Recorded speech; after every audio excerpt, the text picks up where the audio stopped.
నమస్తే, welcome to స్వతంత్ర. నేను రహీం. ముందుగా హెడ్లైన్స్ చూద్దాం.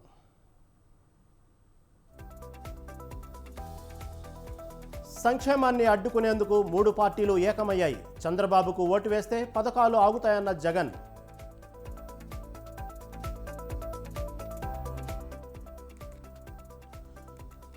కూటమిలో కొత్త కుట్రలు పురుటుపోసుకొస్తున్నాయి. ఎప్పుడు చూడని సంక్షేమాన్ని 5 ఏళ్లలో చూశామన్న బొత్స.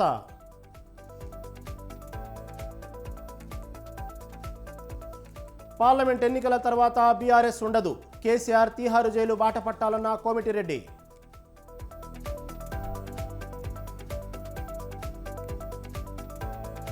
రాష్ట్రంలో బీఆర్ఎస్ లేదు, దేశంలో కాంగ్రెస్ లేదు. హామీలు అమలు చేసే వరకు కాంగ్రెస్ను వదిలేది లేదన్న డీకే అరుణ.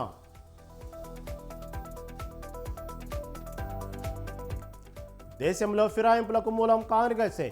కేసీఆర్ను అరెస్టు చేసేందుకు రేవంత్ ఎవరన్న జగదీష్ రెడ్డి.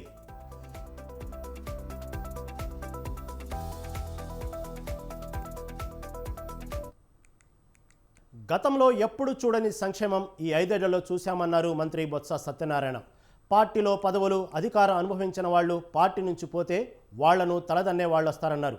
పిటిషన్లు పెట్టి ఫిర్యాదులు చేసి పింఛన్లను అడ్డుకున్న వాళ్ళు ఇప్పుడు మాకు సంబంధం లేదనటం చూస్తే సిగ్గేస్తుందన్నారు. కూటమిలో కొత్త కుట్రలు పురుడు పోసుకుంటూ ఉన్నాయన్న మంత్రి వాటిని చూసి భయపడాల్సిన అవసరం లేదన్నారు.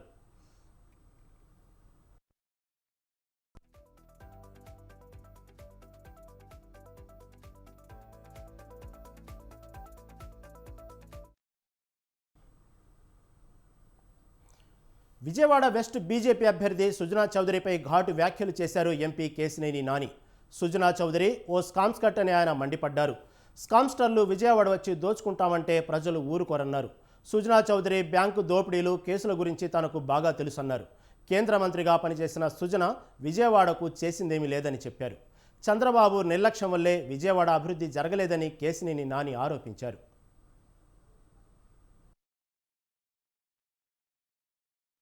విజయవాడ పశ్చిమ నియోజకవర్గంలో ఇక్కడ వైఎస్ఆర్సీపీ ఎమ్మెల్యే అభ్యర్థి ఆసిఫ్ గారు, నగర మేయర్ గారు భాగ్యలక్ష్మి గారు, అట్లాగే ఇక్కడ ఈ డివిజన్ కార్పొరేటర్ గారు కోటిరెడ్డి గారు, అలాగే అందరూ కూడా ప్రచార కార్యక్రమంలో పాల్గొంటున్నాం. ఈ 5 ఏళ్లలో ఈ డివిజన్కి నిజంగా ఒక 100 కోట్ల రూపాయలతో అభివృద్ధి చేసినటువంటి పరిస్థితి వాళ్ళు చూసాం. సంక్షేమం కానీ అభివృద్ధి కానీ ఈ ఎక్కడైనా సరే దాదాపు 41 రోడ్లు సీసీ రోడ్లుగా ఇక్కడ కోటిరెడ్డి గారి ఆధ్వర్యంలో మరి వైఎస్ఆర్సీపీ మేయర్ గారు భాగ్యలక్ష్మి గారి యొక్క సారథ్యంలో, అట్లాగే మన వెల్లంపల్లి శ్రీనివాస్ గారు ఇక్కడ ఎమ్మెల్యేగా ఉన్నారు అంతకుముందు, ఆయన ఆధ్వర్యంలో ఈ ఒక్క డివిజన్లో దాదాపు ఒక 41 సీసీ రోడ్లు కానీ మరి మిగతా కార్యక్రమాలు కానీ ఇక్కడ చేసుకోవడం జరిగింది. విజయవాడ పశ్చిమ నియోజకవర్గంలో ఇక్కడ వైఎస్ఆర్సీపీ ఎమ్మెల్యే అభ్యర్థి ఆసిఫ్ గారు, నగర మేయర్ గారు భాగ్యలక్ష్మి గారు, అట్లాగే ఇక్కడ ఈ డివిజన్ కార్పొరేటర్ గారు కోటిరెడ్డి గారు. వైసీపీకి రాజీనామా చేసిన ఎమ్మెల్సీ ఇక్బాల్ టీడీపీలో చేరుతున్నారు. నంద్యాల టీడీపీ కార్యాలయంలో మాజీ మంత్రి ఫరూక్ను ఎమ్మెల్సీ ఇక్బాల్ మర్యాదపూర్వకంగా కలిశారు. ఇక్బాల్ తనను కలవడం చాలా సంతోషంగా ఉందని, శాసన మండలిలో ప్రజల సమస్యలపై పోరాడే వ్యక్తులలో ఇక్బాల్ కూడా ఒకరని ఫరూక్ తెలిపారు. మైనార్టీ హక్కుల గురించి, మైనార్టీ పరిరక్షణ కోసం ఇక్బాల్ పోరాటం చేశారన్నారు.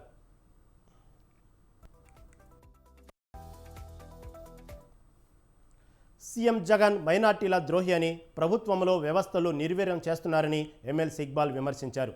మైనార్టీలకు వైసీపీలో సముచిత స్థానం దక్కడం లేదన్నారు. ఎమ్మెల్సీ పదవికి వైసీపీ ప్రాథమిక సభ్యత్వానికి రాజీనామా చేశానన్నారు. ప్రజలు సంక్షేమంగా ఉండాలంటే వ్యవస్థలలో మార్పులు రావాలన్నారు. ప్రజలకు న్యాయం జరగాలంటే చంద్రబాబుతోనే సాధ్యమన్నారు. టీడీపీలో చేరికపై 2 రోజుల్లో స్పష్టత ఇస్తానన్నారు ఎమ్మెల్సీ ఇక్బాల్.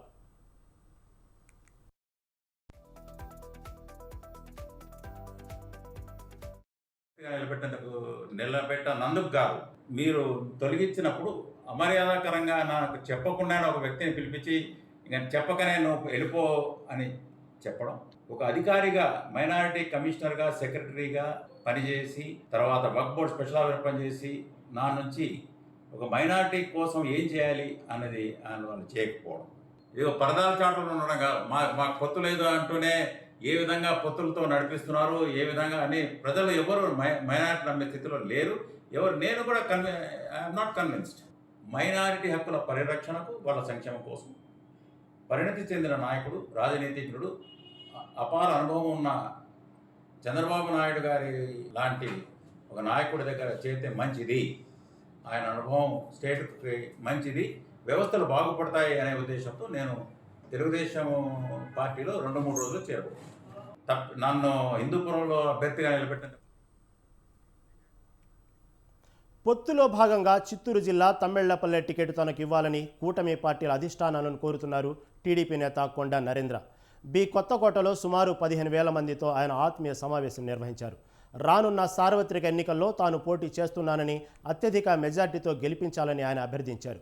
గెలిచిన తర్వాత తమ్మెళ్లపల్లె నియోజకవర్గంలోని ప్రజలకు త్రాగు, సాగునీటిని అందిస్తానంటున్న కొండా నరేంద్రతో మా ప్రతినిధి జేబీరామ్ ఫేస్ టు ఫేస్.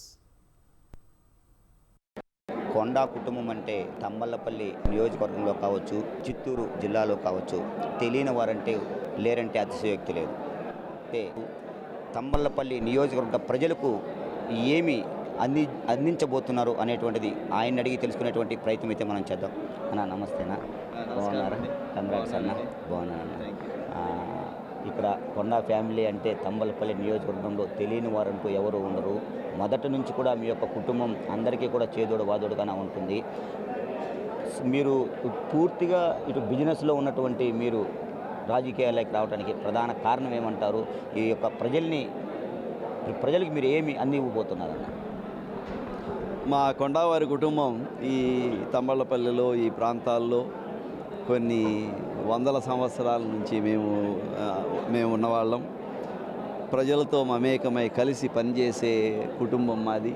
ఇందాక మీరు ఒక ఆత్మీయ సమావేశాన్ని కూడా ఏర్పాటు చేయడం జరిగింది. సుమారు 10 నుంచి 20,000 లోపల జనాభా కూడా పెద్ద ఎత్తున రావడం జరిగింది. వాళ్ళందరినీ కూడా ఉద్దేశించి మీరు ఒక మంచి ముక్కలు కూడా మంచి వాక్యాలు కూడా చెప్పడం జరిగింది.